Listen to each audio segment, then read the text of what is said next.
Right, on Boots and All this season, Dave Hadfield's been off the beaten track. We've been off the beaten track a bit tonight, haven't we? Looking at some of the surprising places where the game has taken root.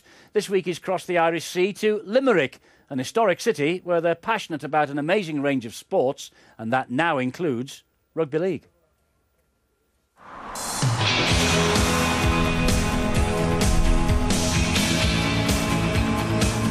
When you think of the great rivers of rugby league, you might think of the Humber or the Mersey or the Parramatta River or the mighty River Douglas, but the Shannon here makes them all look like puny little streams. Limerick isn't so much pretty island as gritty island, but it's the only city in these isles to give its name to a style of poetry, brought back here from France by Irish soldiers, the famed wild geese in the 18th century. It's also the only place I know where the local team is named after a rock. The Treaty Stone here commemorates the end of the Siege of Limerick. This is a stubborn city and one that values its sport, and there's plenty of that. There aren't that many parts of the world where you have 4 codes of football in competition, but Limerick is now one of them. Proud tradition here, of course, of Gaelic football and rugby union, and of course the inevitable following for association football. Not to forget the hurling, and a reminder here of that. Does Limerick really need rugby league as well? Well, Limerick seems to think so. There's a growing local pride in the Treaty City Titans, Irish champions for the last 2 years. There's only one Titans player with a genuine rugby league pedigree. We might be barking up the wrong tree, but I think we might find him here at his place of work. Declan, are you there? Yeah, Dave, I'm in here, mate. What's this all about then? Well, this is my day job at the moment. I'm a dog groomer. I come to your house and look after your best friend, as they say. Can't save the rugby league for the weekends, you know. And you've had quite a varied rugby league career, haven't you? You went from Limerick and started playing in England.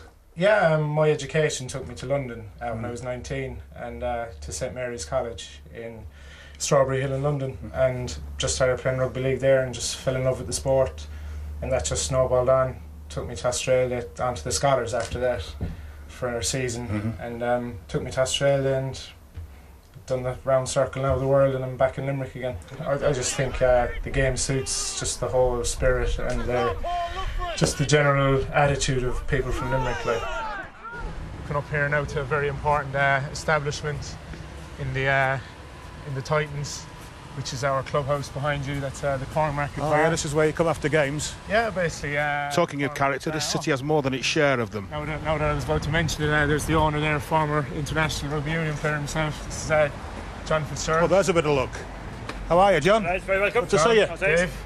How you doing, John? Yeah. Nice to meet you, mate. So you're sleeping with the enemy. You've got the rugby league fellas coming down here, have you? Yeah, we've got a foot in both camps. Yeah. Good customers? Fantastic customers, yeah. Sure, they're great lads, you know, very energetic and very passionate about what they do. Is it what Limerick needs, an extra code of football amongst all the other sports here? We need a small bit of diverse, you know, but like the excitement the lads bring to the whole game is just fantastic, you know, they're very passionate about it. So how close were you to becoming a rugby league player? Well, funny that you mentioned that. Back in '89 I got an opportunity which I turned down at the time, being young and foolish, to go to Leeds rugby league team, but you know, I always had one eye on the game, I suppose. Any regrets? No, not really. I can't say I look back with regrets. I had some great times in my own code, but you know, you'd often wonder what could have been. The men of Limerick don't have to cross the Irish Sea to play rugby league anymore. The city now has 2 teams, the Titans and the Spartans, who started life as their junior side and show the depth of rugby league participation here. The 2 teams met recently in a warm-up for Ireland's grand final.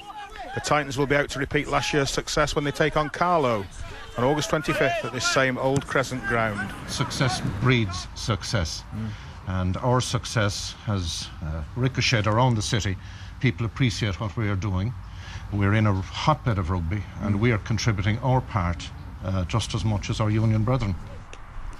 Players in this friendly have represented the Irish Wolfhounds, toured New Zealand and played for the full Irish side. In 1 or 2 cases, there's a family tradition to carry on. Number 13 for the Spartans is Declan Foy, son of Des, who once played opposite Wally Lewis in an Ashes test and now lives in Kerry. To be in the hotbed of the game in Ireland, though, you have to come to Limerick. It has thrived. The game has really sort of made massive strides. We've had players, you know, represent Ireland out in New Zealand recently. We've had players on the senior Wolfhound team, which obviously play in the Four Nations Championships. We've had them on Munster panels, Munster teams, you name it. It's happened in the last 4 years. And these are Irish Irishmen, not the sort of English Irishmen who are sometimes a mainstay of the side in the past. Yeah, true. I mean, this is it. I mean, there's very few grandparent rules being used around here. They're all, full-blooded Irish guys who just love this game and just want to get involved and want to play, and it's thriving, it really is. So a team from quite near Tipperary made all their opponents quite wary, but in Treaty City it was only a pity that Declan's dog wasn't more hairy.